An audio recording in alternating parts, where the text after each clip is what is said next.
They're talking best finishes in the Prem, my man's there on the list. Defoe in front of goal, enough of those, you know the script. See their first taste on loan, come up Bournemouth, hitting 10 goals back to back. Next season, back in the East, man, I gotta get down and clamp the map. Handled that, 0-4 sign that Spurs back in on debut, come a usual term. Took a trip to Portsmouth and Toronto, nothing ain't changed, as usual work. Lock the lead with Rangers, end the career up north, full flexing. Can't forget those singular moments, come a long way from the boy from Beckton. At the end of the day, Wynts. Yeah, he does freestyles every week on Bible 5. You can make game-changing savings on your currency exchange and payments abroad. SOKIN. If you're going to be watching your European football this week, it's what you need. Make sure you download the app. It's covered across 38 countries. SOKIN.com. Make sure you download. SOKIN. They can never do it like I. When you see man pull up and slide, man stepped in a room with legends, Rio and Steve, you know it's a vibe. Check the podcast, what you wanna know? Don't ask me, go and ask Joe. If you're talking Premier League, he's on the front line and I gotta go. It's a vibe with five, and you already know what it is. It's a vibe with five, and you already know what it is. Vibe with five, and you already know what it is. It's a vibe with five, and you already know this. I just want to say thanks for coming in, man. As soon as I see that you retired, I thought we have to reach out and chat to Jermain. So thanks for coming down. No problem, Ree. But go on. And he was proper responsive as well. We just got the message on the WhatsApp, you know, Rhea was like, Jermain Defoe's coming in. I thought, nah, you're lying. But you know what? It's mad. In the 1 week, we had 2 people say they're coming in, you and Benzema. No. So you're sitting in good company, bruv. Is he coming in, yeah? Yeah, well, we're going to go to him because he's still playing. People that are still active, we've got to move to them. What a guy, man. Where's Benzema in your... He's up there. He's always been up there. I know Mika. I know you're going to say, listen, I told my cousin about this. Mika, that comment that he made, typical. Come on, man. What do you mean? What did he say? Basically what he said was, he's basically just impressed him now. So it's one of those ones. Seems scored hat-trick the other night. It's like, now he's sort of like showing me that he's up there with the likes of Harry Kane and that. Did he say that? Listen, Benzema's been the Real Madrid number 9, 12 years? Yeah. Real Madrid number 9. Listen, I remember when they were trying to link him with Arsenal. I was just like, please. Benzema went to he played against Rangers years ago. I think it was, I can't remember what year it was. And when I speak to the people, even now at Rangers, they said it's one of the best performances they've ever seen. Is it? And he was young. Everything, finishing, movement, everything. It's unbelievable. And not too long ago, I think it was last year actually, one analyst at Rangers gave me a clip of Benzema. He said, JD, just watch this. Just watch his movement. Unbelievable. Top. Are you one of them? Because you're a striker. We'll get into the nitty gritty of your career in a bit, but I like it like this when it's just like off the cuff and you're talking about what you do and what you did. Are you one of them who watches strikers and thinks, right, yeah, I appreciate this and that? Yeah. Listen, all the top forwards, even when I was young, people, see, you get kids and they'll be like, I support this team. No. I used to watch Wrighty's movement. Because for me, it was about, I used to watch the finishes, but in my head I thought, okay then, yeah, the finish is good, but how did he get there? So if he scored a goal at a near post, what did he do to get there? Or if he's one-on-one with the goalkeeper, but how did he get, do you know what I mean? So I used to watch Wrighty, I used to watch Les, Robbie Fowler, even when I became professional, I watched Michael Owen, time of England. When I'd be sitting on the bench, I'd be watching, I'm thinking, okay, this guy, he's playing ahead of me, but what can I take from his game? Do you know what I mean? So I've always done that. So tell me, like someone like Michael Owen, what did you see and you think, oh, that's See, Michael Owen, I used to speak to Glenn Roeder at West Ham, and Glenn said to me, right, he said, Michael Owen, so like, say for instance, the ball, you get like a number 10 that would get into the pockets and receive on a half turn. And a lot of forwards, Michael Owen just turn his back, he would just turn and he's off. What, no eye contact? No eye contact. He literally turn and then he's off. And then that's it, because he was so quick. Well, waiting for the pass. Just waiting for the pass. Do you know what I mean? So you just put it, and it was so, even with that, I used to watch him. But Wrighty was the main one. Right, opposite movement. That's opposite. The one thing, if anyone said to me, because we all know you love Wrighty, yeah? Yeah. You got a great relationship. Shout out Wrighty, he's coming on soon as well. I'm telling you, he's coming on soon. Yeah. but I used to always hear you chat about him, and I always knew you used him as a reference. And the main thing I would say, correct me if I'm wrong, was opposite movement. Opposite movement. And I say it to the younger players now. So explain it. So it's because sometimes you can make a run, but sometimes one run's not enough. You know what I mean? So Wrighty was just so clever, where the ball would go wide, and then it will bring the defender in here, and then it might just peel on his shoulder, and then just dart across the near post. But with Wright, there was always two movements. Or like it would come towards the ball, it would like exaggerate the movement, like he wants it to feet, come, and then he was just spinning behind. Yeah, and sometimes it's only that, it could be like 2 or 3 yards. That's all you need, and then you're through and goal, and then you do your stuff. But his movement was one of the best, isn't it, Ree? So in today's football, obviously you've just retired, right? Not too long ago. Who are you watching in today's football? Do you know what's funny though? Because I always watch strikers' movements. I always watch, and it's like, you know what? I was a big fan of Lukaku. You know, I remember watching Lukaku at Inter. It was funny because as I was coming in, I was in a taxi just then. I was talking to Lukaku at Inter. I remember watching him thinking, unplayable. His movement. He used to do those opposite movements, and then he'll be off, powerful. You talk about old school number 9s, like focal points. Jamie Vardy, you know, just relentless. Just keep running in behind. Because a lot of players now, it's like obviously it's different back then because you play 4-4-2. A lot of players now, you get like everyone wants to come short. Everyone wants to come to the ball. Yeah. You know, so, but like for me, Jamie Vardy was always one. I thought he must be horrible to play against because he just keeps running in behind. You talk about Mo Salah, relentless again, running in behind. Obviously, just runs in behind. But yeah, if you could have a striker playing in the Premier League right now as a partner, your number 9, he's your number 10 partner. Harry Kane. And Harry Kane. and Harry Kane's he's a number 9. But I think the way do you know what's interesting? Because Harry Kane's a number 9, but then you get a lot of players when they come to the sort of like the back end of the career where they have to adapt because their legs are gone. Yeah. So, and then Michael Owen did it. He went to Newcastle and he started coming short. It wasn't natural for him, but he had to do it, he had no choice. But you get someone like Harry, who's done that probably earlier than players before, but it's almost like he's mastered it. Because his range of passing, I've done the game yesterday and I was watching him, and he's so clever because a lot of times it's, you know, people talk about movement, but he's walking into pockets. He's walking, the ball comes up to his sticks. As soon as he turns, obviously he's got runners and that, but his range of passing short and long, it's unbelievable. It's brilliant. I didn't like it at first, I'm not going to lie to you, because I was used to seeing him where he was. But as time's gone, he's proved that. But for me, there's not many forwards that can do that. Because if I think about the great number 9s over the years, we mentioned Wrighty, Robbie Fowlers, the Michael Owens, Les Shearer. Do you know what I mean? Shearer the best. Can you imagine one of those forwards I've just mentioned playing, like mastering that sort of possession like a Dennis Bergkamp, where you turn in all these assists as well as scoring 20 plus goals. Rooney, Wazza. But he played everywhere. Wazza played everywhere.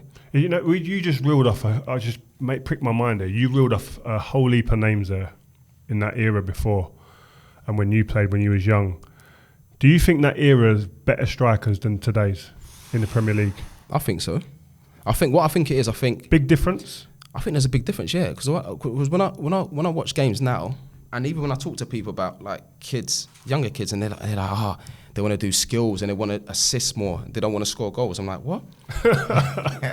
It's strange. I remember at school, all I wanted to do is score. Do you know what I mean? So it's strange. But back then, like I said, I mentioned even before I played. Obviously, I mentioned the Rob Fowler, Wright, all that lot, Teddy Sheringham, Shearer, all that lot. Proper number 9s, goal scorers. But I think now it's completely different. And then obviously I came through. Then Van Nistelrooy, unbelievable goals. There'll be 100 people in the box. The ball will go to him every time. Why? Why does it go to them type of people like you, like Van Nistelrooy, like Shearer, like Wright? Why does the ball fall to them people? Just anticipation. Wright used to say to me, "Be attracted to the goalkeeper." Be attracted. What do you mean? He said the ball goes wide. Be attracted to the goalkeeper like a magnet. Just run towards the goalkeeper. Shots, follow in, everything. Do you know what I mean? So like things built like it's just being attracted to the goalkeeper, just sniffing out these chances. Obviously your instincts obviously kick in and stuff like that, but he was unbelievable. He's someone I used to watch as well. Well, so you think the era before is better forwards than I think now? So. I think you're right though, because if you look at Jermain's type in his era, right? Who was he playing with? You had Defoe, you had Owen, you had all those other players ahead of him. When you look at today's football, like some of the strikers that are there, do you reckon you could be playing ahead of them, or do you reckon you could be leading a line for England right about now? Defoe, you start for Man City, Arsenal, because Man United. At your 24-year-old Jermain Defoe. Yeah, because for me it was just goals, and he weren't one of those players. It wasn't like a light switch. in training, I'll just go through the motions, and on the weekend I'm playing them. I practice every day. I practice every single day. True. To the point where, when I was younger, it was right, because as you get older, I mean, if you're hitting too many shots and that, you go in your groins and stuff like. When I was younger, I remember Tony Carr and that, you say to me, "No, you're training tomorrow. You got to come off the pitch. No, a few more shots." I used to say, "One of the goalkeepers, I can just stay out with me." I practice every single day, but I didn't just practice. I was practice. For me, I didn't want to. When I practiced, it had to be match tempo. So I wanted to get my shots off as quick as I could. So I trained like I played. Do you know what I mean? So when I did that every single day throughout my whole career, I went to Tottenham. I did finishing with Clive Allen. I used to say to Clive, Clive, I don't want to, because a lot of finishing sessions now, it's like they'd have mannequins in, and it was like you pass here, and then you pass there, and then you play into the 10 turns. I didn't want that. Me and Clive just bought. I said, Clive, just throw him anywhere, and I'll just react. And what's the benefit of that? More instinctive. So then you don't think. Then it comes to a game, and then I'm so familiar with that situation, then I just do things without even thinking. And even sometimes I'm like, why'd I do that? Do you know what I mean? So it's like, but you have to practice. You have to put the work in. Lamps was a good example as well, Frank Lampard. Like it's when I used to watch strikers, you know the people that really are about the details. And sometimes you watch training, even with England, you see some players just stroll up to the ball. That's not match practice. Like you shaking his head straight away because he knows he would never do that. It was in practice, even quick, sharp, bang, bang. Yeah. And you know what I hate as well? You see, so when I'm doing finishing, I'd watch the lads, and sometimes the boys would come over. I won't say anything. You'd have a big group. Someone would shoot, he'll hit the post, and then they'll walk back to the end. I said, just come off the post. I said, if that's, I don't know, for instance, if I was at Rangers, if that's a Saturday afternoon at Ibrox, comes off the post, are you going to put it in the goal or are you just going to walk off? Like, yeah. Or someone will go through on goal and they'll try and chip the goalkeeper. Would you do that in front of 50,000 at Ibrox? So what you're saying, do what you would do on a Saturday. Do exactly what you do on a Saturday. Do exactly what you do on a Saturday. So if you're going to do that, no problem, then chip the goalkeeper. But just everything you do in a game, it starts here. So let's take it back to when you was a kid. Like, so obviously you was at Charlton. Even before that, as a kid at school, was you always scoring goals? Always, from day one. I don't know. It's mad though, because even like little things like, you speak to my mum and I used to roll my socks in the house, and just like I used to get like a chair, right? I used to get like a chair and the two legs. I said, right, that's the goal. And what I used to do, it's so funny thing about it. So I used to throw it against, if I had a ball, or so I used to throw it against the wall and I'd volley it. Small target. So when I think about it now, even little things like that's helping your development. Do you know what I mean? So I should do little things like this, but I've been doing it for hours. And I've just always wanted to score goals. In the school playground, wanted to score goals. I played like 3 years up in the school team. Then for my district, I played like 2 years up. But when I played, it was funny because when I was playing, I thought I was righty. I wanted the night boots. I wanted the Tiempo boots. I used to practice certain movements. The finishing, I wanted all sorts of finishes. I was trying to dink the goalkeeper, the little like pass it in the corners, like just everything. And that's it. So from day one, just always wanted to score goals. So prior to Charlton, Lilleshall. There, isn't it? Yeah. I'm always hearing about this. Is it an academy? Is it like, what is it, local team? So it's like a 2-year scholarship. Okay. Where you go there. So when you live on site, don't you? You live on site, yeah. Okay. You live on site. But for me, it was just a perfect environment because I was training every day. So at the age of 14 to 16, so I was training every single day. And it was just like, obviously it was tough being away from home. But 14, weren't you? At that point? Yeah, 14. But I just loved football, so it was good. Obviously, we did our schooling at the same time. We'd go to school. Some days we'd train in the morning, and we'd go to school in the afternoons. And on Sundays we'd play against like the Aston Villas, Liverpool, all these teams. But it was just like I just loved it. And even then, so we used to train, right? And then the coach was Keith Blunt. And we'd train, and then I remember the coach, Blunty, he would just walk in. He was like old, he'd walk in. I remember me, Leon Knight, Leon Britton, we would just stay out. And then we'd have like dinner at 7, because we lived in this big house. We'd have dinner at 7, and we literally just stay out, just get loads of balls and just practice shooting, just practicing finishing, like just all night. It's mad, because at that school, it's closed down obviously now, but like back then, like Andy Cole went there. Michael Owen, I think Sol Campbell went there. Wes Brown. Yeah, Joe Cole was my senior. So yeah, so there's 16 juniors, 16 seniors, and it was like, and what happened was, so it was weird though because we never played against the seniors. Like it was just a thing that, because it was just like a respect thing. You don't play against that sort of thing. Anyway, so one day for whatever reason, we played against the seniors. We beat them 2-0. You should have seen what happened. There was a thing, right? It was a tradition. Wes will tell you. There was a thing called the meeting. So basically, say like, I don't know, after school, so the seniors would sit at the back, the juniors would sit at the front. So say like we've been, so they always thought, we had the London boys had the reputation of being cheeky. Yeah. Defoe 90, they're rude, cheeky and that, right? So we'd be sitting at the front of the coach, and all of a sudden they would just start singing a song about you. But if you retaliate, they'll be like, you got a meeting tonight. Yeah. So that means, the meeting, you have to line up outside the room, and you go in one at a time. So it's 1 versus 16. So if you've been good, they'll be like, JD, give us a dance. And you're like, it's embarrassing, but you have to dance. Otherwise you get a few digs in that. Yeah. If you've been cheeky, or like we beat them on that occasion, we beat them in a game, and we were celebrating like we won the flipping Champions League. It was madness. Physical. Mad, it was mad. But it was just part of it. Yeah. But we just, like I said, it was just like... It's mad, because your upbringing, you've had like some really like... You was always at proper teams like Lilleshall. You had to be the best in the country to go there. Had to. Only the best to get invited to go there. Names you reeled off there, all the best players in their generation. You played for Semrab as well, whose reputation for bringing through players like Ledley King, John Terry, Bobby Zamora, to name just a couple. You know Semrab, right? So I'm talking about under 8, 9, 10. So all the teams would have like their tracksuits and stuff, and they have like oranges at half time. Nah, we had suits, ties. We all had these hats, because Leon Knight Bertie he's from East London, he was the manager. So had all these suits and stuff like that. We used to have bananas at half time. It was always different. It was always different. And then, even then, like, we had to win every game. Like with Simrad, we have to win. You have to win all the trophies, and like, it was mad. But even, I think, it's a lot of pressure, because a lot of times when you're that age, it's all about just enjoying it. But even then, we had a lot of pressure on that, but it helps you as you go on. So you went Charlton as well, and then you ended up getting to West Ham. And I heard about you. I was obviously a player in the senior team, the first team them times, and I was like, we're going to get this boy called Jermain Defoe. He's meant to be bad. Even back then? Yeah. Usually, I always had my ear to the ground though with young players. So I always, even to now, I like to know about the best young players. And I heard there's this little guy, sharp shooter from Charlton, and everyone was like, right, he's meant to be the next one. He's mad. And the thing is, you know what? Even I remember at Charlton, we used to play games. So I'd come back from Lilleshall, we'd play games. And I used to come back, and I remember playing games, and for me, it was like it wasn't arrogance, it was like a confidence. And in my head, I used to think, when I come from Lilleshall, I want to be in the first team. Do you know what I mean? As soon as I get back from Lilleshall, I want to be playing in the first team. We would be playing games, I'd score like 3 or 4 goals every game. A few times I come back, I train with the first team.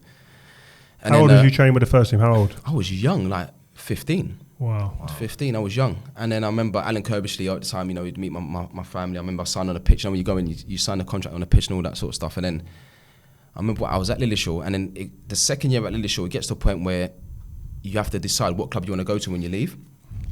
So I remember sitting in a common room with all the players, right? And at this point, I knew West Ham had made contact. And I played with Izzy Rickpen. I played with him for Izzy. I played with Izzy. He was at West Ham. I think he might have been captain. I played with Izzy for the district. Amos. I played with Mossy at the district. Anyway, so I remember watching a game. It was a full house at Upton Park, and I remember there weren't even enough seats. I remember the kids walking around the pitch, and I thought, this is unbelievable. I want to be a part of that. Do you know what I mean? And East London, a lot of my family are West Ham fans. I'm playing with my friends, and I'm playing with the best young players in the country. And for me, that was it. I remember saying to my mum, I want to go to West Ham. Wow. Well, what was the environment like at West Ham? Because obviously when I was there, it was always like a really happy-go-lucky place and family environment, and just was great for young players to come through, the amount of young players that came. What was it like for you? I loved it. And it's funny because when I first walked through the door, it was the first person I saw.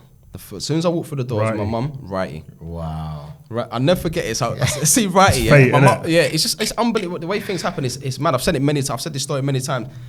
I see Righty, and I remember walking in. Remember reading the canteen was on the right, and then you go through the canteen on the left. On the right hand side was the treatment room, and I heard you scream my name. Where is he? Like that.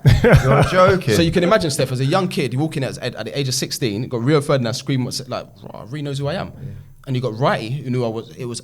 For me, it was just like a dream. All I wanted to do was just get my boots on and just like, get out there. Yeah, just show everyone how good you are. Do you know what I mean? Was he nice the first time round, or was it? Yeah, to be fair, Rio, Lamps, the young lads were brilliant. Really? Yeah, they were top with us. And also, when it comes to the training, for example, is there anyone that was standing out when you saw them? You thought, oh gosh, you know what? This is a different level. I like this player, this player, this player. With Di Canio. Wow. Yeah. But it wasn't just. But for me, it wasn't just the training. It was. Remember, there were certain days, right? So we would, when you're in the youth team, you don't get days off. Yeah. The first team would have the day off. In the youth team, you train every day. Remember one day we trained, and I remember seeing someone in the distance running. So I remember saying to the coach, I said, "Oh, who's that?" "That's Paolo." "But are they not off today?" No, he doesn't take a day off. Wow. He's running on his own. I remember, and then because I wasn't, as a kid, I weren't shy. You get a lot of young players. They're quite reluctant to come up to the first team players, and I used to go up to the players and I was just speaking to. I say to him, so he's in the gym. I thought this is unbelievable, and we used to plan at 11 o'clock at the training ground, and we go and watch the first team. He was always the best player on the pitch. He was always the best player. Everything so consistent. Everything. He was always the best player. Do you know what I like? I saw this quote on the Kanye West documentary the other day. Like, closed mouths don't get fed. And I'd put that to someone like you who always asks questions. Always. And I think all the young players we have who are subscribers and watch all of the shows, I think that's a real good takeaway for the young players, that you've got to ask questions. You have to ask questions. Players, and people around you. Because we were meant to go to, so like, when I was in the youth team, West Ham, we were meant to go to college on a Thursday. I think I spoke to Harry at the time. I went a couple times, and I thought, you know what? I'd rather be training on the Thursday. So what I used to do is, I remember I spoke to one of the coaches. I can't remember how I spoke to one of the coaches, and I was like, I'm not going to college. I might need it, of course, something to fall back on. But at the same time, for me, just that extra day, me missing that day, do you know what I mean? I think for me, I needed to train. I just come in and train on a Thursday. And then what I used to do is as well, so the first team used to come out, because there was the main pitch ring, there was another one, and then the Astro Turbo one at the back, small training ground. So the first team would come out first, and they'd be just like messing about with the balls and that. So I'd come out and I'll stand there, Rio, Frank, right, I'll just stand there. So I made a thing of this, so I'll just stand there, right, and then all the young lads will come out, and I see them walking over here, I thought, I'm not going out. And then all of a sudden, and then Frank Lampard Senior and Harry would be like, right, you might as well stay here, come and train with us. Wow. I did that all the time. Because this is where I want to be. I don't want to be over there. Do you know what I mean? Anton said that when he was coming up, people would say, "Oh, he's busy. He's always busy." But he didn't care, because when he got his opportunity, that was it. He never looked back. No, you don't look back. I think you have to be single-minded. Yeah, you're in a dressing room with all your friends. Of course, you become a family. Do you know what I mean? But at the same time, listen, I want to get in the first team. I want to play. And remember Stevlin and all that. Stevlin, Terrell Forbes, Izzy. They used to laugh at me. They was like, "JD, you're so confident," because they used to do a thing. So they'll sit on the table. And I can see them going like this. I can see what they're doing, and they'll be like, "Jay, how many are you going to score today?" I'll be like, "I'll score 2." And they'll just start laughing. Do you know what I mean? They'll just start laughing and that. But I was just confident, because I always put the work in the week. I always put the work in. I trained a lot. I was lucky because I trained with the first team a lot at such a young age. Wow. And I always thought, if I'm scoring goals in training against at this sort of level, so young, then if I'm playing under 17s or under 19s, I have to score. I have to perform. Do you know what I mean? So that was my mentality. You talk about confidence, that you've never lacked that.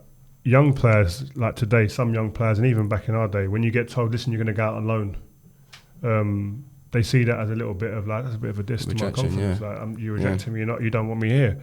How did you feel about that? How did you take that on? I phoned my mum. I said, Harry pulled me in the office, and he said, because I remember I scored in the Weatherton Cup, didn't I, when I was 17. And I remember after that I travelled to, I think it was Coventry. I was on a bench, didn't get on Premier League. I was 17 or just turned 18. Harry just pulled me and said, "Listen, I want you to go on loan, toughen you up, get some first team experience, and just play league football." He spoke about the players that had done it before. And it was just like, cool, no problem. When do I go? Phoned my mum, I said, "Mum, I'm going to Bournemouth on loan." And then that was it. I never ever thought, you don't want me here, or I'm not going to get in the first team. I'm ready to go. That was it. I felt ready. 10 goals in 10 games like that. But obviously, when I went, it was a little bit of culture shock, of course, because I went to Bournemouth. I was living with Jason Tyndall, who's obviously is Eddie Howe's assistant now at Newcastle. Jason was unbelievable with me. His dad, Jimmy Tyndall, was like a scout at West Ham. So I knew the family anyway. We used to wash our own kit. But I trained on, and it was the first time I ever went to a nightclub, right? So it's funny because we play on a Saturday, and it was like, and then the boys are out. For me, it was like, wow, because when I was at West Ham, it was like, I train, I go home. Just sit in my room, I'd watch the righty DVD. I just, religiously, I'll just sit in my room, and I'll just watch this, rewriting a record, to the point where if you put it on now, and just show me the celebration. I'll tell you exactly what goal it is and what game it was. It was ridiculous. So I should watch rewriting the record. So when I went to Bournemouth, it was like, right, I'm with men, right? So I'm playing and they're smashing me in training. But I was only meant to go there for a month. And because when Harry got the call, and Harry obviously said, yeah, I've got this young kid, Jermain, blah, blah, blah. He's like, I don't know, he's small, but, and they were like, yeah, but it's League One, you know what I mean? After the first session, Harry got the call and he said, can we keep him for the rest of the season? So, and that was it. And I scored in 10 consecutive games, but it was just like, it was unbelievable. And even when I think about it now, it was a lot of pressure because when you go on loan, it's just, you just want to sort of like just gain a little bit of experience. And all of a sudden, it went from that to, I remember watching Sky Sport News, can he break the record? Then I go into the next game, can he score today and break the record? And I was like, it was a lot of pressure, but I loved it. Being depended on as well. Yeah, it was a lot of pressure, but I loved it, yeah. Can you quickly tell me what the culture was like there? I found it very interesting. You were talking about like you had things to do, you had jobs. We spoke to Mark Noble last time, and what I get from like experienced senior players, Rio says it all the time, there was jobs to do, man. What was your role at West Ham or even at Bournemouth? You cleaning boots? What are you doing? West Ham, I clean boots. Again? For who? I think that's Paolo One Chop. And his foot was long. Yeah, size 14. Size 14. But do you know what I used to do? But I used to get into training early. Yeah. And because I can't remember what time I used to be in, but I used to get in extra early because what I used to do is I used to go in and I used to put Wrighty's boots on and go in the indoor hall. Yeah. I was going to indoor hall and that, and then there was like remember the goal in the wall and they had the numbers and stuff like that, and I'd just be like, just hitting the numbers. Did he know? Did he know? No. Nah, so find out now. Yeah. So I just put Wrighty's boots on and then, but after training, I One Shot's boots, clean his boots, Stevlin Angus, I was clean Steven's boots, and then me and Leon Britton, we had jobs where sometimes certain weeks we'd clean the dress room. Sometimes I leave the training going at 4 or 5 o'clock. I didn't have to take a bus home. But it's just it's a part of it. So then when you get into the first team, you appreciate being there. Do you know what I mean? So first team debut. So do you want to say something? Go on. First team debut, League Cup match against Walsall in September 2000. Scoring a 1-0 win. I knew I would score. Wow. No, I knew because I was ready because everything I did up to that moment, I just prepared like the Lillishall days, the practice with the finishing. So I always thought if anything drops, and if I get a chance, even if it's a half chance, just hit the target. You know, just clean strike, hit the target, just be confident. I remember going on, I think it was only like 7 minutes. I was nervous, of course. I had a first touch, thought, right, just keep the ball, first touch, nice. Then it got a corner, and I think it went to Ree, and I think he hit it, and it hit the crossbar, and it just, some things are just meant to be, and it just dropped here. Right? It just dropped. And because I always practice, with both feet I should practice, and I just hit it. Bang. And obviously, it's unbelievable. The feeling, it's hard to describe the feeling. Because when you're a kid, I was 17, and to play your first game with the first team, it's not like I started, I only come on for like 7 minutes. And to score with my second touch, it was just like, it's unbelievable. Did that feeling get replicated ever again to that height? As it's your debut, the enormity of that goal, I've proved I can score at this level. No, probably not, because like you said, the fact that, you know, it's your first game, I come on as a sub, sometimes you might even get a touch, but to get the chance and to take the chance at that level, for me, it was just like, right, I can do it at this level. Yeah, you've still got a lot of work to do, but I can do it at this level, and now I just want to kick on. You know, at West Ham, you had a good time there, and you scored goals, formed great relationships over the years, and then you have to make the decision to leave. Like, a lot of us have been in that position. Talk us through how that came about. That was horrible because obviously we got relegated, and especially when you look at the squad, that season was tough. And to be honest, towards the end of the season, we started to play well, and I enjoyed this towards the end of the season because I remember Les came in, and it was like I spoke before about watching Les on TV and having the opportunity to play with Les. For me, it was like a dream. Again, someone who I can learn off. You know, Paolo. I remember that season he had a few injuries, and that Paolo was still there. Joe, Michael, Canute, some of the players just it's back to that conversation about the amount of top strikers in that time. Top strikers, and I'm just trying to learn off everyone. You know what I mean? So got relegated, and the people who represented me at the time, and again I've said this many times, you know, you're a young player. Yeah, you hear about transfer requests, but you don't understand how it works. Do you know what I mean? And coming through the system, getting the opportunity to play. A lot of family members, West Ham fans, boy from East London, all that sort of thing. And then sitting down with my agent, it's like, right, you need to Like, you need to be playing in the Premier League. If you're going to get an England squad, you need to be playing in the Premier League. You need to hand in a transfer request. So me being naive, just like, okay, that must be what players do. Do you know what I mean? Because I remember him saying to me, you need to get in there early, because if you don't get in there early, you'll miss out. I thought, okay, cool, no problem. And I actually went on my own.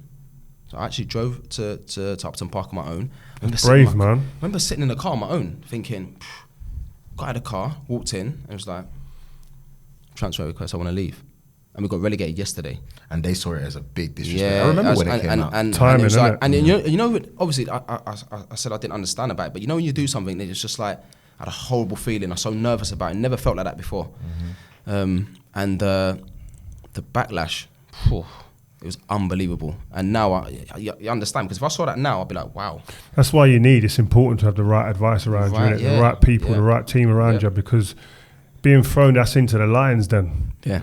To deal with that as a young kid on your own as well, like it's mental, and it's not fair, isn't it? It's not fair because, how old was that time? I think 20, 21, and it was like, and I enjoyed my time.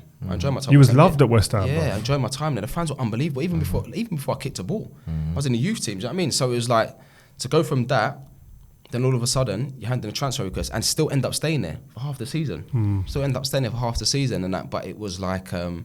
It was tough. So it says here, you began the 2003-04 season with West Ham, but a refusal to sign a new contract. So when I'm hearing that, you still know where you want to go. How tough is that to deal with every week? You know that you love the club, but you don't want to sign.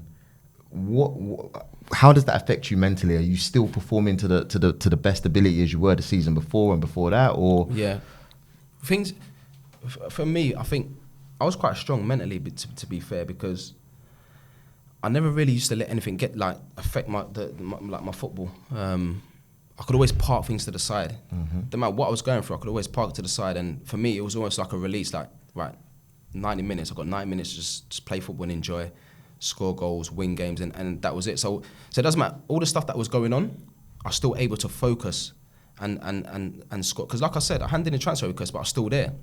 I got a lot of stick from. I remember coming out to the car sometimes, and the fans were sort of like, were aggressive and stuff like that, but even then I still had to perform. What about the players? What was the reaction of the players? The players were fine, because you know what it's like sometimes, really. It's like, you get different dressing rooms. Some players would be vocal and be like, oh, blah, blah, but because I was young, the players were fine, but I just got on with it. I think if I'd gone into training and sort of like, took my foot off the gas, and I'd be sulking and sort of like not putting it in, but I was just normal. Still enjoy training, scoring goals, like I said, and after that I got the call to go to Tottenham. What was that like, joining Spurs? It was good, but it's funny though, because before I went to Tottenham, I remember I got sent off 3 times. It was before Christmas. So again, that was out of character, because I felt like at the time, referees were just literally giving me nothing. Like, there was a lot of pressure on me, and my head just went basically, and got sent off 3 times before Christmas, missed 13 games, didn't feel, and I remember Tottenham coming in for me, and the first thing I thought, yeah, I want to go Tottenham, Premier League, big club. I'm not, in terms of sharpness, I'm not where I need to be.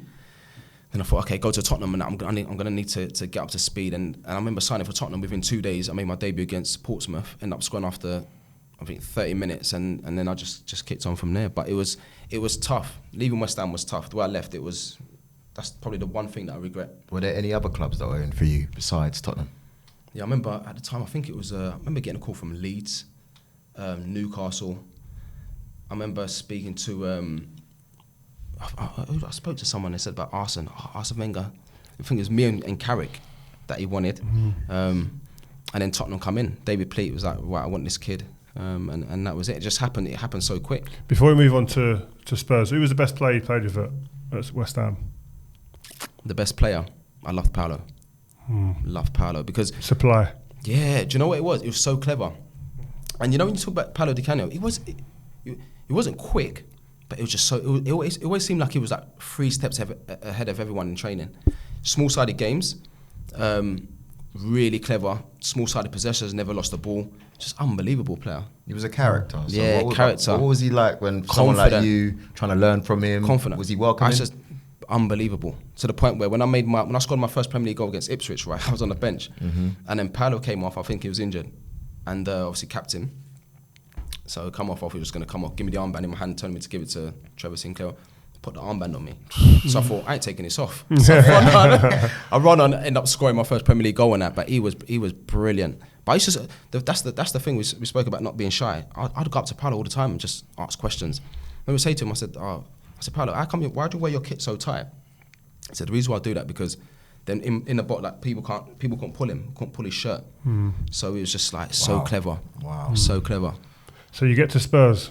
What's it like when you walk in there? Like, what players in the dressing room? Do you know what? When I got to Spurs, it was obviously Ledley King. I knew Ledley from obviously when I was young. Semrav, Anthony Gardner, Jamie Redknapp was there, top professional. Obviously, I had a problem with his knees, but always in the gym, working so hard to sort of like get himself fit. Gus Poyet. So there was a lot of players sort of like towards the back end of their careers. Yeah. But top professionals. But it was obviously David Pleat, the manager. But again, all I wanted to do was just make an impact. I think I went for 9 million at the time. But it was it was good. Wow. David Pleat said, I can't think of a British striker at his age who has achieved as much in a short space of time. His goal scoring record for a 21-year-old is quite exceptional. I hope he will have a fine career at Tottenham. I mean, when you hear things like that, you must be feeling 6-7 foot tall, man. Yeah, you feel like that, but it's a lot of pressure as well. Really? A lot of pressure. But it was good. I remember walking out onto the pitch. When I walked out on the pitch and the Spurs fans were unbelievable. Again, hadn't kicked a ball. A lot of pressure. You know, you have to go there and perform. But again, I felt ready. I felt ready to live up to the pressure. To be you were, and you scored. You scored, exactly. Did you enjoy your time at Spurs? Do you know what? I loved it. Yeah. I loved it, but see, I scored a lot of goals there. But I remember Wrighty saying that, you know, sometimes you want your goals to count for something. And when I look at the players that I played with, I mean, you look at the young players, obviously, Jermain Defoe, Crouchy, Ledley King, and you know, and I think about the players that come after that, the players that had, like won trophies, like William Gallas. I mean, William Gallas came in, Edgar Davids came in, Jonathan Woodgate came in, Van der Vaart, Modric, Bell, Lennon. Mad players. So I used to sit there sometimes, Adebayor. So all these players, Berber coming, Robbie Keane. So all these players that I played with, I always say to, because I had a conversation with Led, I said, Led, we should have won more. We should have won more because that group of players, the names that I've mentioned, wow, unbelievable. Talking personally, you was at your best, I think, at Spurs. When I used to play against you, I used to think, right, you've got to be on it against you today, because otherwise you get one half a chance, one sniff at goal, it's bap, it's a goal. What difference, sorry, Jay, what difference did you notice? Obviously, you played with him when he was much younger. He was more mature. He was more mature. You could see that he wasn't someone who wasted any energy unnecessarily. He'll just be there, be hanging about sometimes. He was sharp, strong, little fucker. He was strong, and he was and it was. You could see all parts of his game was crisp. Mm-hmm.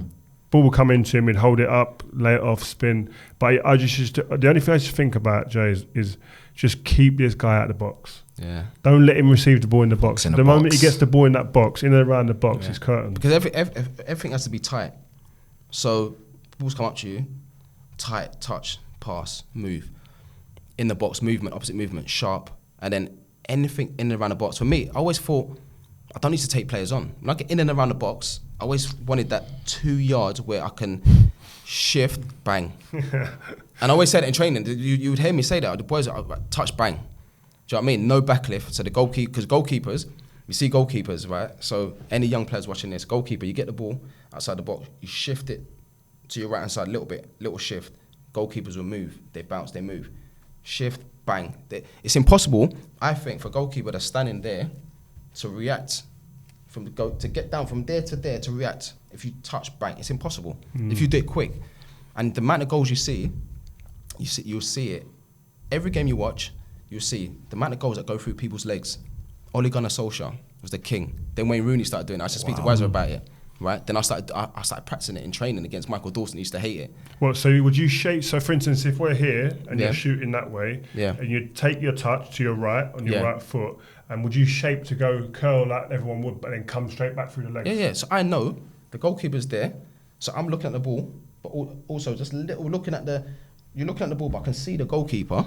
I can see the goalkeeper behind the defender, and all I want to do, I'm looking at the player's feet, the defender's feet, and I'm just shift it. And as soon as he moves, I'm just firing it through his legs. And the goalkeeper cannot react because he can't see the ball. He can't see the ball. Or even if no one's there, if I'm doing finishing sometimes in training, there's no defender, it's a goalkeeper. I know. I don't have to look at the goal because I know if I shift it a little bit here, he's going to move. Because if he doesn't move, I can see I'll just go near post. But if I shift it here and he moves a little bit, I'll just whip it back across. I love it. Do you know what? It's mad as well, going back to the team and the different players, the top players. I was going to say, this is why he's doing a masterclass on 5. Yeah, he's got to do shooting. Honestly, we need that, man. But you know, like going back to the players you played, why didn't you? Because you know what people always talk about, flaky Spurs, and they didn't have the mentality. Like you was in there in a time where they had players who were potentially going to be world class, who were on the brink of being world class. Yeah. And never managed to really win anything big or sustain anything. No. Well, why? I don't know. It was always that thing where that was always the goal. Right? Can we compete with the top teams? We've got top players, top young players. We've got players that have come in that have won trophies. I mentioned William Gallas playing the World Cup final. All these Edgar Davids, serial winners. So can these players help us get over the line? The younger players, because we always seem to get, even like with cup competitions. Yeah, we won the League Cup and that, but get to semi-finals, FA Cup, lose. Then they get to quarterfinals. Do you know what I mean? So it's always that extra step. Can we have that mentality to go that extra step and get through games and win? And we just, for some reason, always fell off. And so frustrating when you speak to all the players now, all the boys. It was just something that we just sort of like, and even now, to be honest, now, it still seems to be happening. Can you go back? So before we talk about, you did win Club's Player of the Year in 2004, but you said something. You said that your goals got to count for something. Yeah. What did you take away from that? So if I scored 20 or 30 goals a season, but you've not won anything, obviously on a personal level, it's good. Player of the Year. You get Player of the Year, all that sort of stuff. But at the same time, if I could score 15 goals and win, I don't know if you win the league or you win the League Cup or you win the Champions League, then for me, you'll take that. You'd rather that than scoring the 30 goals and you know, it's mad because like I played with Van Nistelrooy, and sometimes I used to think when I was playing with him, I think he'd rather score 35 goals and not win maybe. That's what I used to think, because he was so hungry to score. He had a mad obsession. Like we'd play games and I'd see him, and if he hasn't scored but we've won, he'd be devastated. And I just think, we've won, man. We've got 3 points. Is that not what you want though? No, at the same time. I want the right balance. Yeah. To be fair, I was the same. Growing up, it's only towards, I suppose, as I got older, and you sort of like, it's almost like you put your ego to the side a little bit. Do you know what I mean? It's more about the team, because you win together. It doesn't really, you want to have a good season, but at the same time, at the end of the season, if you've won the league and that, come on, you're not going to... Happy days. Do you know what I mean? So, but it's like Tottenham winning, scoring 5 goals just to Harry Kane never scored. And then people talk, he got man the match. But I know, deep down, if that was me, I'd be thinking, I want to score, at least it's 5 goals and you're not going to... It's just something that forwards have got, do you know what I mean? And even like, say, if the team's been rotated and you're sitting on the bench and your teammate, your forward's playing, and he says he scored a hat-trick or stuff like that, and you see forwards all the time, it's funny. Yeah. They're celebrating on the bench thinking, come on, bro. Deep down. Yeah, come on, deep down you're thinking, nah, you're on the bench for the next game. Or probably the next 2 games, you know what I mean? So it's like, I was going to save this year, but that takes you to my point. Remember England? Yes. Do you remember when who did you play against away that time? And who's the guy who come on and scored? David Nugent. See, he knows already. Look, he knows. David Nugent, right? We were playing, It was like Andorra or someone away. Yeah. And we bashed them up. And I remember David Nugent come on. He shot, and the ball, just keeper saved it. It was just rolling slowly into the net, David Nugent come in and tapped it in. Needed VAR, man. And I remember him, on the plane, he was going, no, I'm pissed. Because David Nugent was sitting holding court, laughing about it, and buzzing, and he was going, this man thinks it's a joke. Yeah, and it's his first England goal, so people were making noise about it. But I thought, I've made the movement to get in, I've shot, snapshot, just gone underneath the goalkeeper, I'm running away, celebrating. He's just come from nowhere, kicks in the goal. Steph, I can't understand it. Were you laughing? I was laughing at him. So obviously, I thought to myself, right, my phone's gonna go off. Or looked at my phone, righty. Right, so he made it even worse, because I was fuming anyway, and then right his phone, he said, hey, you know what, he's like, nah. He's taking it right, so I thought, oh my, I couldn't believe it. nicked my goal, that'd have been 21 goals for England, you know. I remember he was laughing. I just looked at he was laughing, David Nugent. And I was laughing as well. But when I saw Jay's face, I thought, rah, he is flipping inside. He's going nuts. Weren't happy. Yeah, I did that at Tottenham in a cup game. I think it was Gio Santos. I think he's chipped the goalkeeper, but it's different. But the defender's sort of like running back, so I've just sprinted and smashed it in the goal. I remember Gallas saying to me, well, "You can't do that." But you know what? It was criticism, but I took it in a good way because I thought, "No, I'm going to listen to you because you're a senior player. You've been there, you've done it, and yeah, of course, like it probably would have gone in anyway." But he said to me, "He said, no, you can't do that." He said, "You shouldn't. It's out of order. You can't do that." But at the time, I just thought, like, I want to score. Instinctive. Yeah. I couldn't stop myself. Do you know what I mean? It was just there. It was just like, it's like when I do finishing now. Someone would shoot, and then the goalkeeper would save it. I was just run in and just finish it. Yeah. Do you know what I mean? It's not even part of the drill, but I'll just do it anyway. And I remember Gallas saying to me, "You can't do that."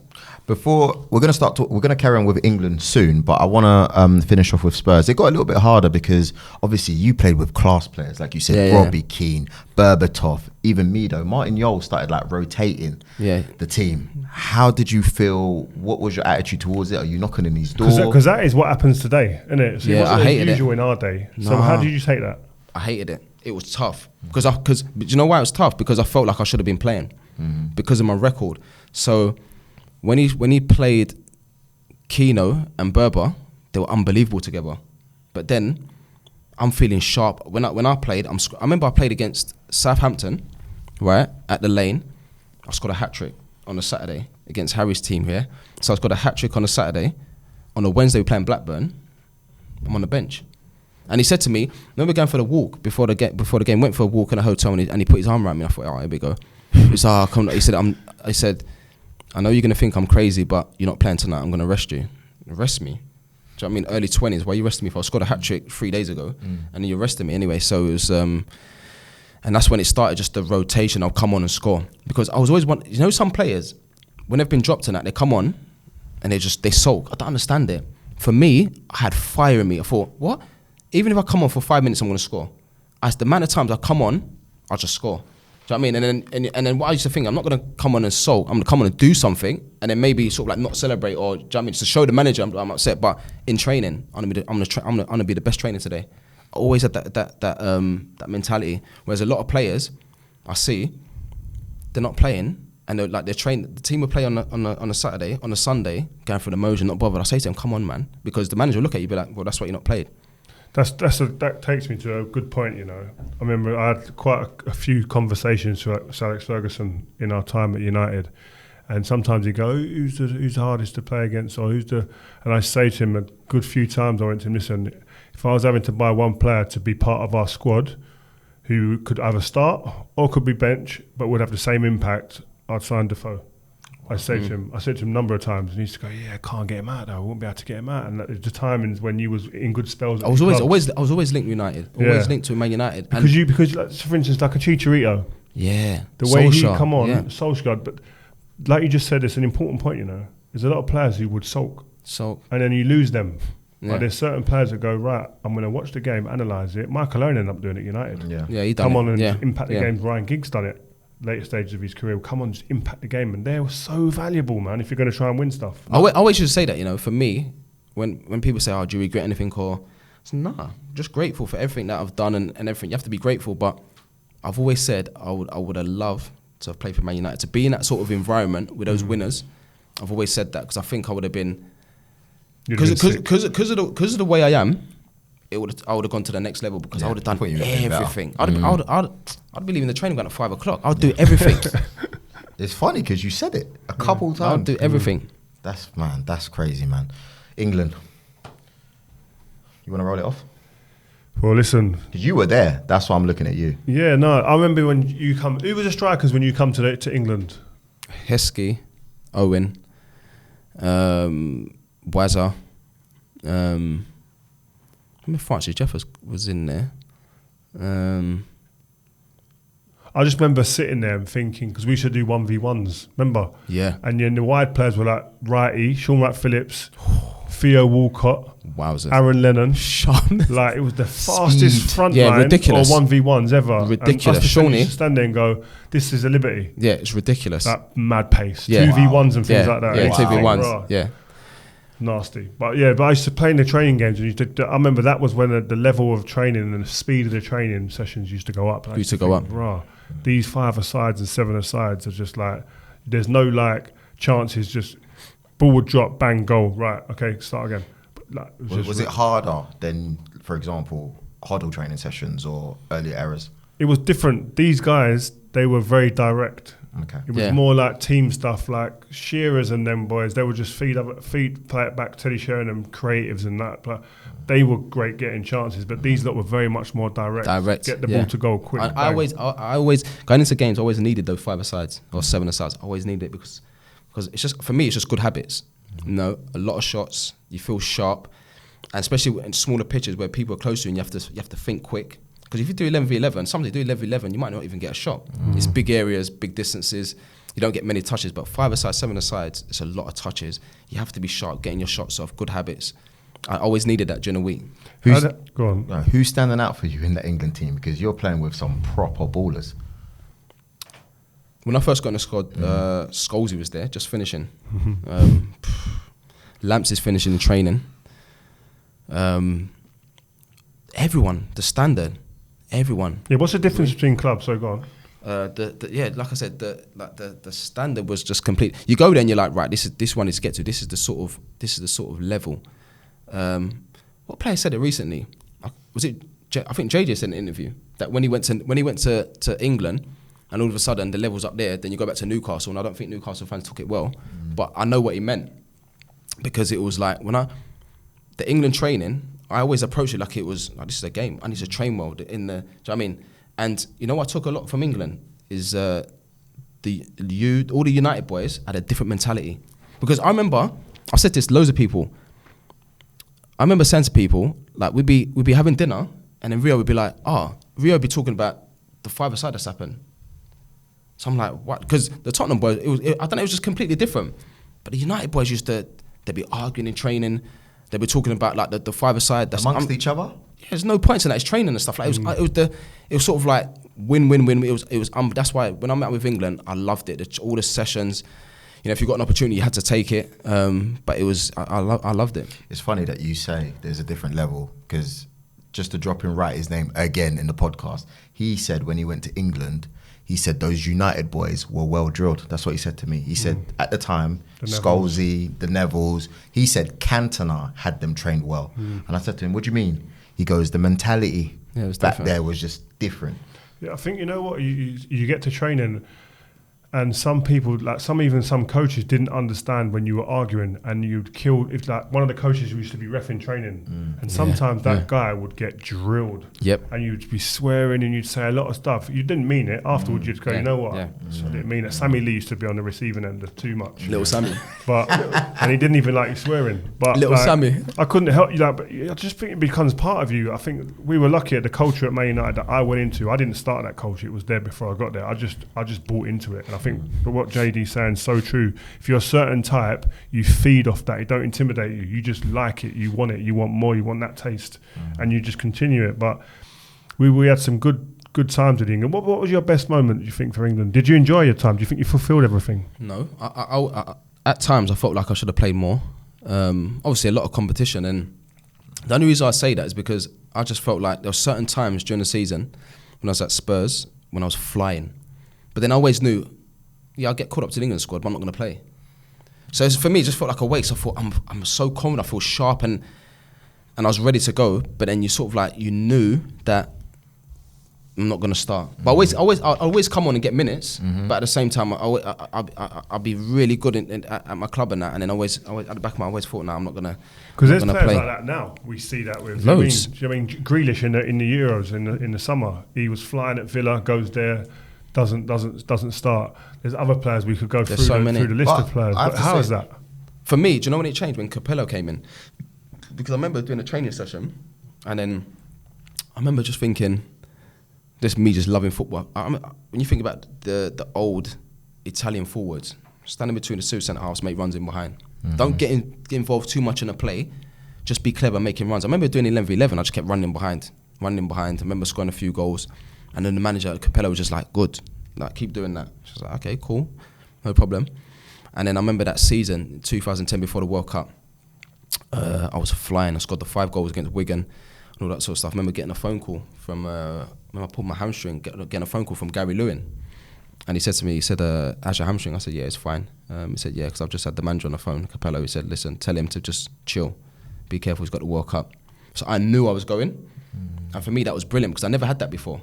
The previous manager, Sven, I was always nervous. Even when I've had a good season, and I was always nervous because I thought, yeah, I've scored goals, but still might not even. Do you know what I mean? Still not even go. But Capello come in, it was just like certain movements that he wanted me to do. Yeah, I did it, and then got my goals, and that's it. Yeah. So let's take it back. 2006. You are not named in the squad. You've had a great season that year. You know what I mean? I don't think I had a great season.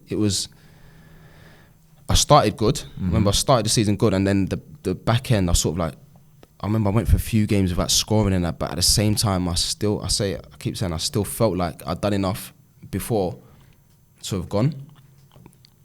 But it was it was hard. And sorry, because I was told I couldn't go to a squad by Kevin Keegan, Euros 2000. I think it was year 2000 actually. What 2004 anyway? Right. But what's it like? What's the feeling like? Because I remember I wanted to mash up the whole room. Angry. I wanted to go and just live under a rock for the next 6 months. Yeah, I didn't want to go out. Yeah, embarrassed. Yeah, I was embarrassed. Do you know what it was? I was embarrassed because you know what it is? Because you know when everyone thinks you're going, then all of a sudden name the squad and that, and then your phone starts going off. You don't know what to say to people, and it's just like I remember I was so low because I thought, you know what? There's no guarantee. I didn't think I'm 100% going. I thought I've got a good chance of going because I've proved year in, year out that I've scored goals at this level, score goals for England, and then when it happened, and then you think, okay, then, because it's always one of those ones. If I'm not going, who's going ahead of me? Do you know what I mean? If I'm not going, then and I thought at the time Darren Bent was going because I remember Bent scored. He scored loads. It was like he's got loads of goals because what I used to do was so we would play on a Saturday, and I'd get on a coach, and I'd go on my phone. As Bentley scored. I still all the time to see the other English forwards that have scored, and then I thought, Bentley must be going. And I seen the squad, and I thought, nah. Who went? Theo went. Yeah. So obviously, it's nothing personal towards him. No. But you're looking, thinking, how? Yeah. For him, it's great. I said it at the time. I've said it many times. For him, 17-year-old and his family, it's an unbelievable experience. Do you know what I mean? For him, it's great, no problem. But at the end of the day, it's the manager that picks the squad, and obviously I don't know if Arsenal had a part in it, but it was tough, and then obviously you start asking questions like, well, even if I've had the second part of the season, it wasn't great, but at the same time you've picked someone else ahead of me that's not played, so it was. I said that's what I thought, and this is no slight on Theo, but I just thought there's someone you're taking a risk with someone who you don't know what he's going to do at this level. Over somebody who we know that if he comes on that pitch, if he starts or if he doesn't, he will get you goals. Yeah. At least opportunities where he's going to sniff something out. And I remember saying to you at the time, I can't believe it, Joe. I can't believe you're not coming. Because I always thought like if it's based on merit. I mean, I'm a goal scorer. That's what people talk about, the goals and the numbers and all that sort of stuff. And it's funny though because years later, I bumped into Sven in a restaurant in Manchester. He tried to sign me, Man City. He tried to sign me. So it was just mad. But I was that World Cup. And I actually travelled with a squad. I actually travelled with a squad. It was almost like, okay, then you should be going. But I travelled with a squad, and then I left. I was there for a few days. I remember in training, I can't remember. I think it was Beck. Someone said something to me in training. I felt so sharp. I don't know. It's because I knew I wasn't going. It was almost like no pressure. No, you played well in training. I remember now. Yeah, it was sharp. I remember. And it was doing like all the penalties. He was doing penalties. I didn't miss every penalty. I was on it. So I remember speaking to the boys at dinner, and a few lads said, "Can't speak to the manager." I said, "What am I going to say to him?" But I can't go to the manager and be like, "Do you know what I mean?" Because I'm there waiting for an injury.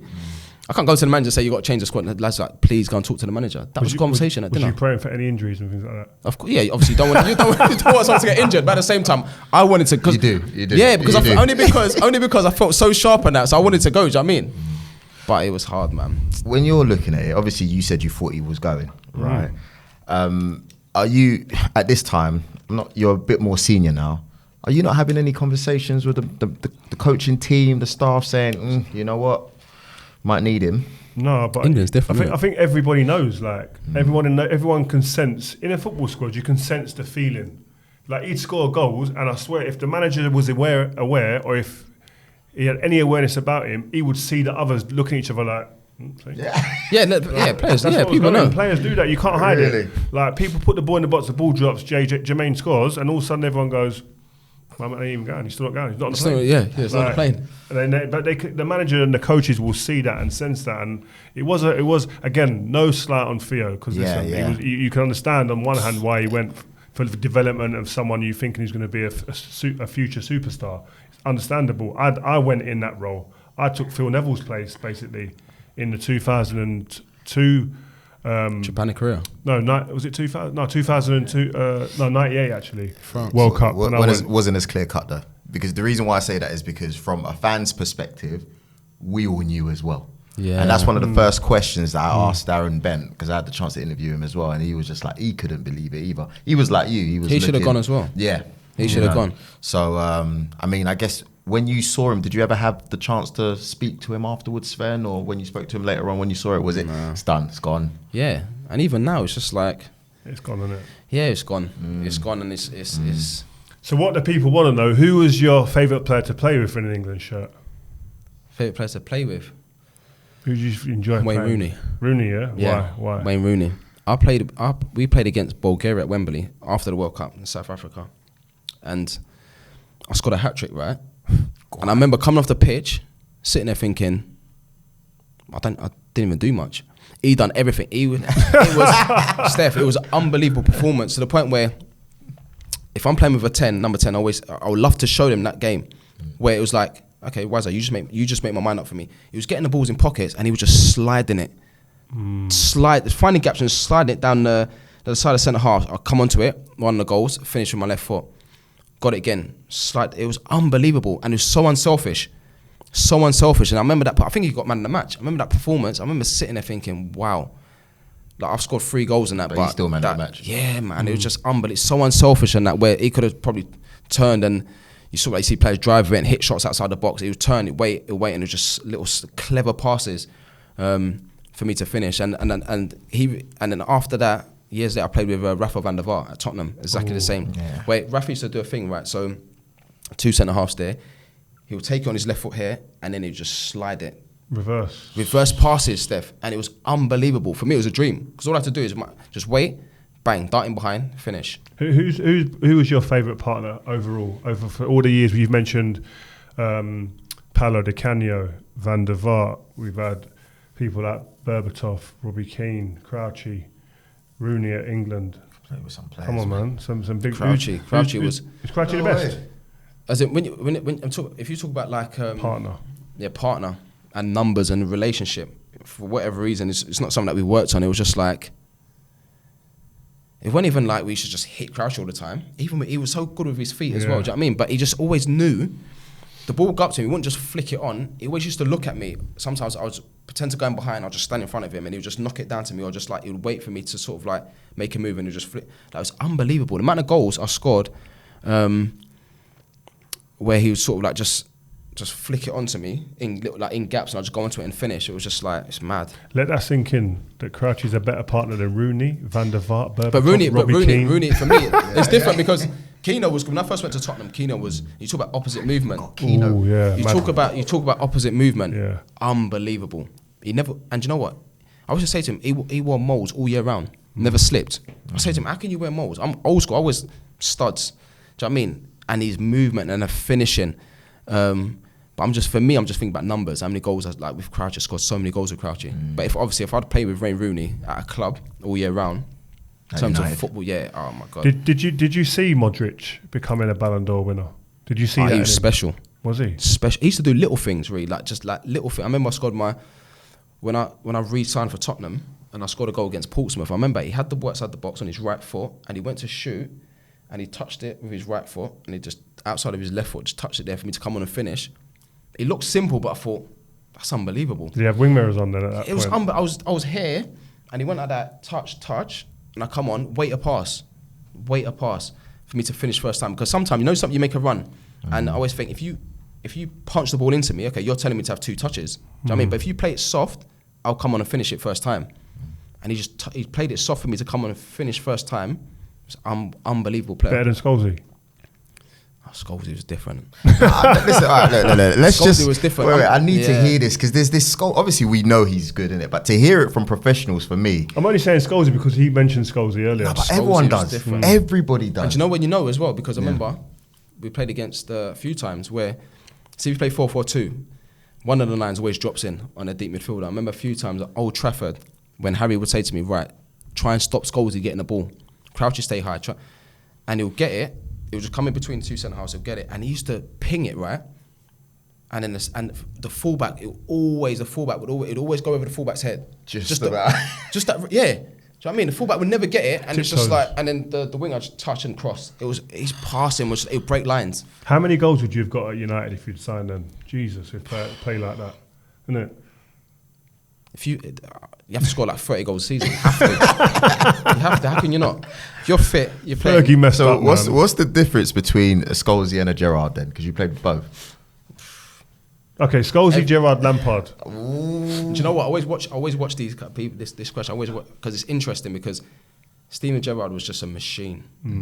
Can dictate a game. Everything he did was aggressive. The ball would come to him, he'd just wrap it into the forward, and everything he did, like, he could run, he could tackle. Some of his goals, you watch his 100 club goals, oh my God, it's ridiculous. Lamp's the same, you watch Lamp's goals, Scholes' goals. In fact, Lampard scored like 20 goals for like 6 seasons, I think it was. Stevie, big games, important goals. And Scholes was just like, who was it, Xavi or Iniesta that said that he could play in our team. Yeah. So when they were dominating, do you know what I mean? So it's just like, it's hard. I don't know. They got clips of him I don't know. In their thing at Academy. Because think about a midfielder now. People talk like the Declan Rice, all these midfielders. Can you imagine a midfielder now getting those sort of numbers? So he's scoring 20 goals for 6 seasons, all competitions. Lampard, that's what I mean about Lampard, is nuts. When you think about it, I think it's 5 or 6 seasons he got 20 goals. How can you do that? Crazy. But he finishes like a forward. £150 million player minimum. His ankles, remember his ankles? Yeah, ankles was like this. Like he used to slap the ball. You know, we're talking about Stevie. You played with him as a player. How is that to change your relationship and have him as your manager at Rangers? Did he even pick who's best out of Lamps? No, he sat on the fence. I don't even know. Let him off. You know what? I don't even know. Because Stevie was his manager, we'll let him off. Yeah, I don't even know. It's but how tough, do you man. deal with that relationship change? It's a shift, isn't it? It's a shift, yeah. But it was it's just trust, really. It was the man. Stevie was just like, even a few times where, say, if you pick up a knock, he would just say to me, right, don't need to see you until Friday, and that was it. Because he knew you're a professional. I would do everything right. See you until Friday, get yourself ready for the game. Or sometimes he could, it's funny though, because even sometimes if I hadn't played and he could see that I'm pissed off, like he would call me in and he'd be like, right, get yourself ready, you're playing next game. Even if the forward had scored, he'd be like, get yourself ready, you're playing next game. So he knew how to handle me. Yeah. He'll say things to me and I think you're trying to get a reaction. Because sometimes he'll pull me in, right, and he'll be like, really clever. So, say for instance, I don't know, Alfredo Morelos would play, he might score 2 goals, and he'll pull me in and he'll be like, you're playing next game. And I'll be thinking, but he just scored 2 goals. Well, this is pressure now. Now I've got to score 2 goals sort of thing. I have to score at least and we have to win. But he was so clever the way he did things. And sometimes, like, if you're not playing, say like the game's going on and say like one of the forwards has scored and I'll be warming up. As soon as they score, right, they're coming off, you're going on. And they'd always say to me, numbers. Just get your goals numbers. Didn't complicate anything, just numbers, goals. Can he be a top manager? I think he could, because he's got presence. He's got presence, and he knows what to say. So he knows what to say to players, and everything's just standards. Every day in training, standards. Every day in training is the best version of you, best version of you. He puts a lot of pressure on the forward players. Best version of you, the best version of you, and the best version of you. If you bring that, we'll get the job done. So every game. Is he talking to you a little bit different? Obviously, you're a senior player. You've had previous relationships. We're not talking about when you're not playing and he's trying to manage you in general. Is he asking you for advice? When I say advice, thoughts on other players, etc. Because it's different from when I first started. Because now you have like leadership groups, and you get a group of the senior lads that come together. So if there's a problem, we'd have a meeting with the manager, and the manager would be like, right, this is the problem, you go and sort it out. So we control the dressing room, basically. So he did that a lot, to be honest, and I think that's the way it's going now. So the manager because listen, when you're a manager, you've got so much stuff to think about. Do you know what I mean? Because you got the manager, you got the coaches, you got the medical department, you got the sports science, you got the doctor. Do you know what I'm saying? So don't step on anyone's toes, and the manager focus on managing and let the senior lads control the dressing room, and that's what it was like. You know what? Before we finish, because I know we've had you for a long time.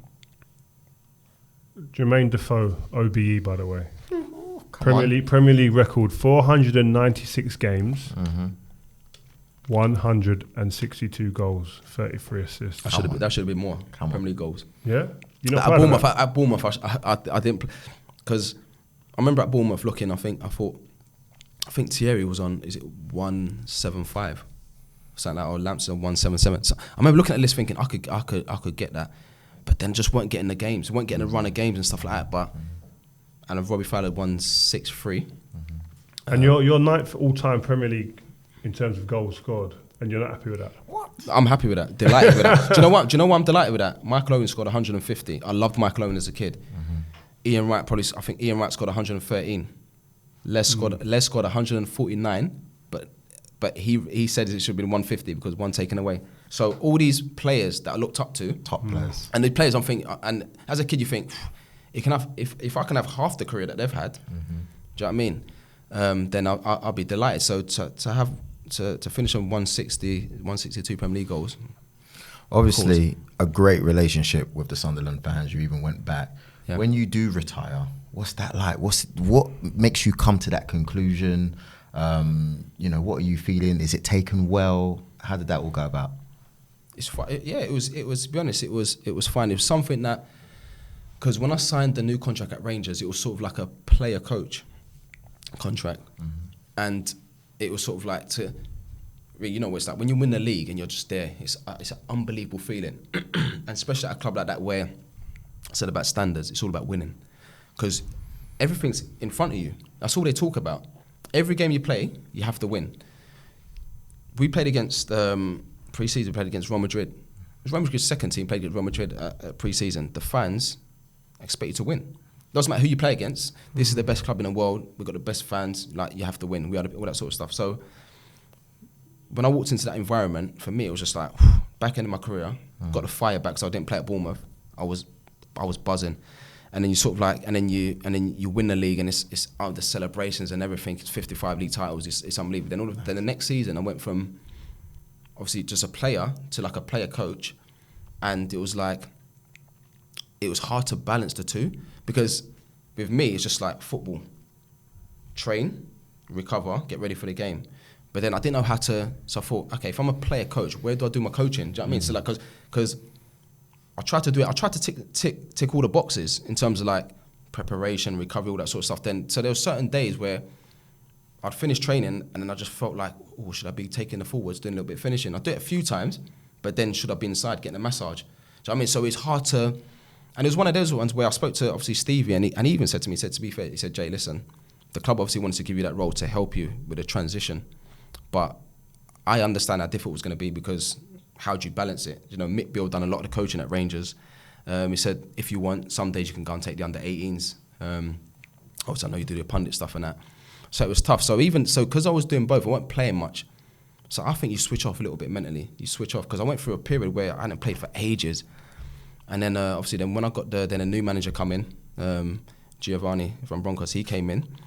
We spoke about asking questions. I sat down in his office. I knew he played for Barcelona, so I was like, okay, talk to me about the philosophy, you know, the third man, all this sort of stuff, and tell me about the train, all that sort of stuff. And he was unbelievable, to be honest. He's approachable. You know, if you need anything, come to me, because I know you want to do your coaching, all that sort of stuff. But I just feel like in terms of playing, I just switched off. It was difficult. And then I went to Sunderland, and it was like trying to get up to speed and not playing a game, resting, playing a game. It was just like, and then lower back problems, ankles and all that sort of stuff. And I just thought, you know what?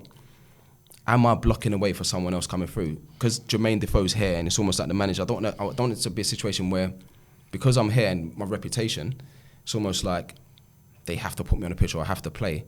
am I blocking away for someone else? And as you get older and you don't play, it becomes harder because the players that don't play, I believe that you train harder because you're trying to get up to speed. And it was just for me. I just knew it was time to just sort of like just say that's me. Do you see coaching as the next phase for you, or something else on the horizon? But even with coaching, I remember my first sport at Sunderland where I'd take the strikers. I'll take the strikers at Sunderland, young strikers. Like my first spell, and I'd do finishing. I was coaching, and people talk about coaching. A lot of coaching, I believe, I say 70-80% of coaching is actually speaking to people, not just putting cones out. So a lot of that I've been doing that anyway. So I've started my badges anyway. So it's something that I want to complete, and then once I've got it, I see where it takes me. Right, I'm getting the last question. Sorry. Yeah. Right, we're finishing there, yeah. But before we go, we've got a goal scorer, a marksman, 9th in the Premier League history books, top goal scorer. Come on. Give me your top 5 strikers today in world football. Or should we go Premier League? Nah, do world football. Yeah, do world. Oh man, Aguero's finished, isn't it? It's just finished. Give me your top 5. Benzema. I knew it. For the fact that how long he's done it at a club like that, what he's won. Lewandowski. Just unbelievable finisher. Then you got. The thing is, I love Mbappe, but is he a 9 or is he? Do you know what I mean? But Harry Kane. Above Mbappe. Harry Kane, because I think if as a 9, okay, just goals. Okay. Goals, all sorts of finishing. I'd put Mbappe in there. Or maybe Haaland Mbappe. Haaland and Mbappe. As a 9. Yeah. No Suarez. Not now. Nice. Not now. Because Suarez, it's like obviously Aguero's finishing. Suarez, I've always loved Suarez. What a player. But who you taking out? No. Right now, I agree with you. But Suarez had a phenomenal career. But I get you. That's nice, man. What a way to finish. I'm happy. Man, I don't know what to say, man. When I told this man that you was coming, that was it. My man, he ain't slept yet. Listen, I told him, I said, I got to grab my composure. You know what I mean? Like, no, honestly, it's been fantastic having you. And like I said, man, we're going to get you back for that finishing thing, I'm telling you, in the summer, we're going to need you. Get your rest in. We'll have you back, yeah? Nice. Thank you, Jermain. Nice one. Now he's getting the pat on the back, everything. Yes, thank you very much, guys. Thank you very much for watching. Make sure you like, share, comment, and subscribe. And let us know who you would like to see next on Vibe with 5. Peace. If they're talking best finishers in the Prem, my man's there on the list. Defoe in front of goal, enough for those, you know the script. See their first taste on loan, come up Bournemouth, hitting 10 goals back to back. Next season, back in the East, man, I gotta get down and clamp the map. Handle that, 04 signed that Spurs back in on debut, come a usual term. Took a trip to Portsmouth at Toronto, 9 ain't changed, just usual work. Lock the lead with Rangers, end the career up north, full flexing. Can't forget those England moments, come a long way from the boy from Beckton.